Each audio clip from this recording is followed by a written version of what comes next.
안녕하세요. 반갑습니다. 김범준 법무사입니다. 오늘은 재산 보존 처분에 대해서 한번 말씀드려보도록 할 텐데요. 이 보존 처분은 회생 절차 개시 신청 이후에 진행하는 첫 번째 단계에 해당합니다.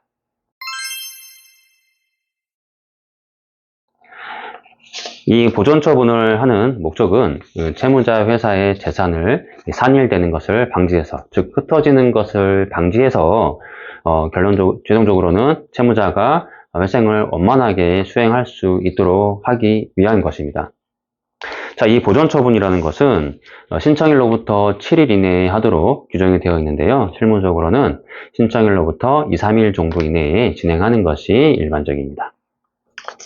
자, 그러면은 보존 처분의 내용에 대해서 한번 살펴보도록 하겠고요. 이 보존 처분의 내용을 다 보신다면은 이것이 왜 채무자 회사의 회생을 원만하게 수행하기 위하여 필요한 것인지 알 수 있을 것입니다. 첫 번째로는 변제 금지인데요.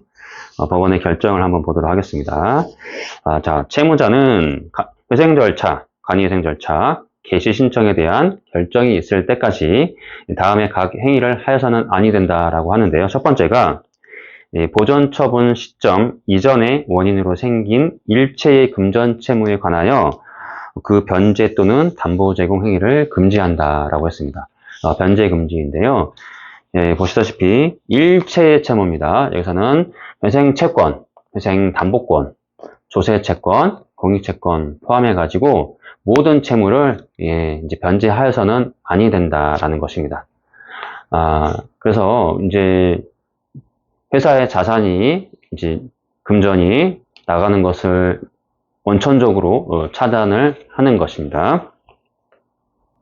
두 번째로는 부동산, 자동차, 건설기계, 특허권 등 등기 또는 등록의 대상이 되는 그 소유의 일체 재산 및 금 얼마 이상의 기타 재산에 관한 소유권의 양도, 담보권, 임차권의 설정, 기타 일체 처분 행위를 이제 금지한다라고 했습니다.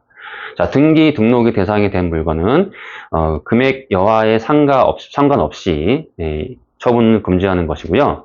그리고 그렇지 않더라고 하더라도 금 얼마 이상 이 금액은 매출액 기준으로 정하는데요. 연간 매출액이 100억 원 이하인 경우에는 500만 원이고요. 100억에서 500억 사이인 경우에는 1000만 원 이렇게 매출 금액을 기준으로 해서 연매출을 기준으로 명령을 하고 있습니다. 자, 이러한 등기 등록의 대상이 아니더라도 재산의 처분 행위를 금지한다라고 했어요. 재산이 밖으로 유출되는 것을 방지하고 있습니다. 근데 다만 단서에 보시면은 계속적이고 정상적인 영업 활동에 해당하는 제품, 원재료 등의 처분 행위는 제외한다고 했어요. 예를 들어서 이 회사가 하는 영업 행위가 어떤 물건을 판매하는 건데 기계장치, 의료기기를 이제 판매하는 회사라고 한번 가정해 볼게요.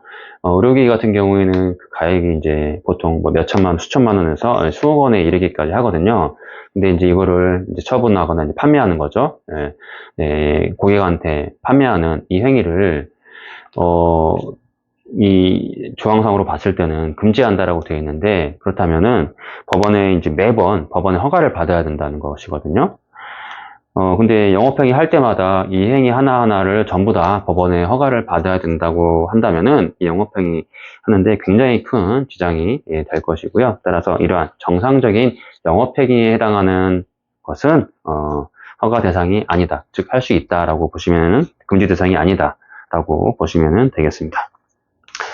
그리고 세 번째로는 명목 여하를 막론하고 자금의 차입을 하는 행위를 금지하는 것인데요. 차제 행위를 금지하는 것이고 여기에는 어음 할인도 포함되고요. 신용카드 사용하는 행위도 포함되고요. 외상 구매 행위도 이제 포함된다라고 보시면 되겠습니다. 그래서 이 보존 처분 이후에는 어음 할인 행위 안 되기 때문에 미리 이제 만약에 어음을 가지고 있었다면은 미리 이제 할인하신다거나 이제 이런 방법으로 하시는 게 낫겠고요. 그 다음에 신용카드도 일단은 사용이 제한이 되기 때문에 유의하실 필요가 있겠고요. 따라서 보전 처분 이후에는 체크카드만 사용하셔야 할 것입니다. 그리고 외상으로 구매하는 행위도 안 되는 것이고요. 채무를 증대하는 것이기 때문에 이제 현금 도매만이 가능하게 됩니다. 그리고 마지막으로는 노무직, 생산직을 제외한 임직원 채용 행위가 금지된다라는 것인데요. 임직원 채용 금지입니다. 근데 여기서 노무직, 생산직은 그러면 가능하다라는 것인데요. 이제 여기에 관해서 이제 견해가 약간의 다툼이 있을 수가 있는데, 일반적으로는 이 노무직, 생산직이라 하면은 일용직을 얘기합니다. 이제 건설 현장 같은 경우에는 이제 매일매일 이제 근무하는 일용직 인원이 바뀔 수가 있지 않습니까? 뭐 그때마다 법원에 이제 원칙적으로 금지이고 예외적으로 법원의 허가를 받아야 된다라고 하면은 영업행위가 사실상 힘들어지기, 회사의 운영이 굉장히 힘들어지기 때문에 이러한 일용직인 노무직, 생산직인 경우에는 허가 없이 원칙적으로 가능하다라고 보시면은 채용이 가능하다라고 보시면 되겠습니다. 그렇지 않고 생산직인 경우를 하더라도 정규직인 경우에는 법원의 허가를 받아야 된다라고 일반적으로 해석을 하고 있습니다. 이 점 유의하셔가지고 회사 활동하시는데 회생 절차 진행하는 중에 있어서 이 보존 처분을 위반하지 않도록 주의하셔야 되고요. 만약에 이제 보존 처분을 위반하게 될 경우에는 향후에 관리인 선임에 대 있어서 약간 불이익이 있을 수가 있고, 만약에 개시결정 이후에도 이와 똑같은 효력을 발생하는 이제 개시결정 명령이 나오게 되는데, 이러한 행위를 위반하게 될 경우에는 이제 관리인을 변경한다거나 공동관리인을 선임하게 될 수도 있는 그런 사유가 될 수가 있기 때문에 주의하실 필요가 있겠습니다. 자, 그리고 이제 2항에 보시면은 미리 이 법원의 허가를 받았을 때에는 제한을 받지 아니한다라고 되어 있습니다. 그래서 꼭 반드시 기존 채무를 변제하여야 할 필요성이 있다, 뭐 재산을 처분해야 할 필요성이 있다, 뭐 임직원 채용을 해야 된다라고 하시면은 법원의 허가를 받아가지고 진행을 하시면 되겠습니다. 이때 법원의 허가는 재판부 허가사항입니다. 법원 허가사항에는 향후에 또 나중에 말씀드리긴 하겠지만은 재판부 허가사항이 있고 관리위원 허가사항이 있고요. 또 관리인이 정결로 하는 사항들이 있을 수가 있는데요. 지금 여기에서 이제 허가를 받는다는 것은 재판부의 허가를 무조건 받으라는 그 의미로 보시면 되겠습니다. 재판부 허가는 받기까지 보통 짧아도 2, 3일 정도의 시간, 길게는 일주일 정도까지 시간이 걸리기 때문에 그 점 유의하셔가지고 허가 신청을 올리시기 바라겠습니다. 자, 지금 이제 말씀드린 4가지 내용을 본다면은 회사의 재산이 밖으로 유출되는 것을 방지하고 있죠. 방지하고 있고, 결론적으로는 이와 같은 행위로 인해서 채무자가 재산을 좀 더 현금을 많이 확보할 수 있고요.